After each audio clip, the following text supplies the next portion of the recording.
Eu gostaria de falar hoje de um tema especialmente para nós, líderes, facilitadores, presbíteros, obreiros.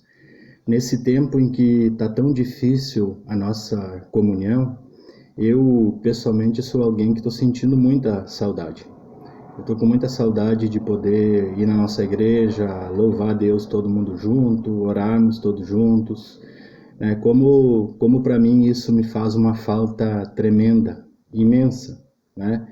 E eu venho sempre dizendo em algumas reuniões que tivemos que a gente não pode perder o nosso foco. O nosso foco é congregarmos como igreja, fazer o ministério de Deus para que as pessoas conheçam a Cristo. Isso é algo que, do jeito que a gente está vivendo nesses últimos meses, é um evangelismo só individual, porque não está acontecendo presencial. Mas me faz muita falta. Eu não sei para vocês, mas me dá uma saudade muito grande. Como sempre disse meu amigo Valcir, aonde o povo de Deus está reunido, ali Deus ordena a bênção. Valcir sempre ressaltava isso. Eu gostaria de ler um texto aqui rapidinho de 1 Timóteo,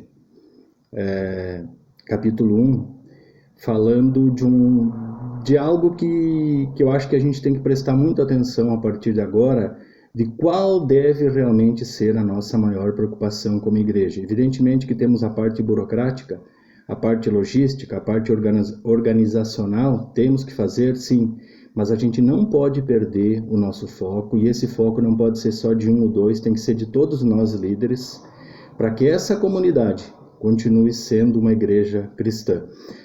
Paulo faz uma advertência aqui e dá um conselho para Timóteo sobre a igreja de Éfeso, né? Paulo dizendo lá em 1 Timóteo 3, capítulo 1, versículo 3, partindo eu para Macedônia, roguei-lhe que permanecesse em Éfeso, para ordenar a certas pessoas que não mais ensinem doutrinas falsas, e que deixem de dar atenção a mitos e genealogias intermináveis, que causam controvérsias, em vez de promoverem a obra de Deus, que é pela fé. O objetivo desta instrução é o amor que procede de um coração puro, de uma boa consciência e de uma fé sincera. Alguns se desviaram dessas coisas, voltando-se para discussões inúteis, querendo ser mestres da lei, quando não compreendem nem o que dizem, nem as coisas acerca das quais fazem afirmações tão categóricas. Bom, esse era um problema específico da igreja lá de Éfeso, mas qual é a lição que a gente pode tirar daqui neste conselho que Paulo está dando para Timóteo?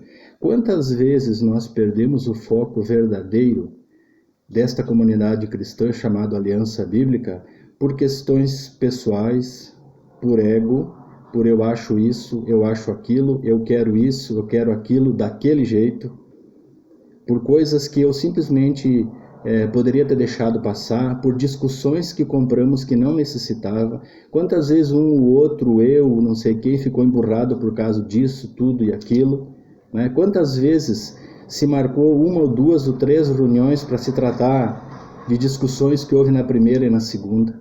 O que eu estou querendo dizer, para ser bem específico?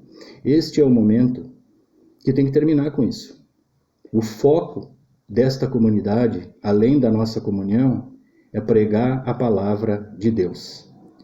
O ego, as briguinhas, o eu quero isso, eu quero aquilo, eu não vou na celebração, eu vou de noite, eu não quero, eu não gostaria desse líder, eu gostaria desse aqui. Gente, isso passa, no meu modo de ver, a não ter a menor importância. E não tendo a menor importância, ele acaba prejudicando e nos tirando do foco. Hoje, infelizmente, é triste dizer isso. Nós somos uma comunidade muito tranquila, né?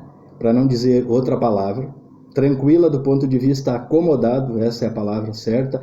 Nós nos encontramos hoje inteiramente acomodados como igreja, e eu me incluo nela, porque faço parte dela. E a gente está deixando de perdemos o foco com o tempo e passamos a nos preocupar muito com coisinhas como aqui na igreja de Éfeso eles estavam preocupados. E Paulo faz essa advertência para Timóteo. O que eu estou querendo dizer com isso? Eu acho que este é o momento de, como igreja de Cristo, nós temos que olhar qual é a nossa missão como igreja. Como individual nós já temos que saber, mas agora como igreja, nós estamos cumprindo o nosso foco? Eu acho que está um momento de a gente não dar mais tanta importância se vamos pintar a cor da parede de branco ou de bege, se eu gosto do fulano ou do beltrano. O foco tem que ser Cristo. O foco tem que ser Cristo, né? Qual foi a primeira palavra que João Batista, ao começar o ministério dele, anunciando a vinda de Jesus? Qual foi a primeira palavra que ele usou? Segundo o Evangelho de Mateus: arrependei-vos. Esse é o foco da nossa igreja, pregar o Evangelho. Ainda existe graça, ainda tem tempo das pessoas aceitarem a Cristo. Agora nós precisamos nos deixar ser usados por Deus como comunidade. E isso, infelizmente, no meu modo de ver, a gente está vivendo um momento de extremamente acomodado, algo que me surpreende, eu não esperava isso. E é algo que nós precisamos dobrar os nossos joelhos como igreja, como comunidade, né? Enquanto há tempo, enquanto ainda se pode fazer isso de uma maneira livre, não sabemos até quando, né? Para que as pessoas conheçam a Cristo. Gostaria de deixar esse desafio para vocês, porque aqui na igreja de Éfeso, eles perderam o foco, como Paulo faz essa instrução. Aqui ele diz no versículo 5, o objetivo dessa instrução é o amor que procede de um coração puro, de uma boa consciência e de uma fé sincera. Alguns se desviaram dessas coisas, voltando-se para discussões inúteis. Como eu disse antes, a parte organizacional tem que ser feita. Algumas discussões precisam ser feitas, mas isso não pode ser o foco. O foco tem que ser Cristo. Nós perdemos esse foco em algum momento, e esse é o momento, com pandemia, sem pandemia, com coronavírus ou não, que nós precisamos resgatar imediatamente. Individualmente, eu quero crer que todos temos buscado a Deus de todo o nosso coração nesse momento. Agora, como comunidade, estamos falhando e nós precisamos nos voltar a reunir imediatamente. Imediatamente. De que forma? Fazendo as celebrações presenciais. Com quantas pessoas, eu não sei. Mas eu vejo que nós estamos inteiramente acomodados desse ponto de vista de se reunir na nossa igreja. E esse é o momento de nós dobrarmos os nossos joelhos como comunidade, pedir a misericórdia de Deus, pedirmos perdão a Deus porque estamos falhando como igreja, né? E precisamos mais do que nunca orar pelos nossos líderes, orar pelos nossos obreiros, orar pelos presbíteros, orar pelos facilitadores, para que Deus resgate a aliança desse buraco, entre aspas, que a gente se meteu. E nós temos que fazer isso imediatamente. Senão a gente corre o risco de ser uma das igrejas lá da carta de Apocalipse. Nem morno, nem quente. Desculpa ser tão franco, é um desabafo, mas é um desabafo de algo que eu estou vendo que também acontecia na igreja de Éfeso, onde as pessoas se perderam com discussões inúteis.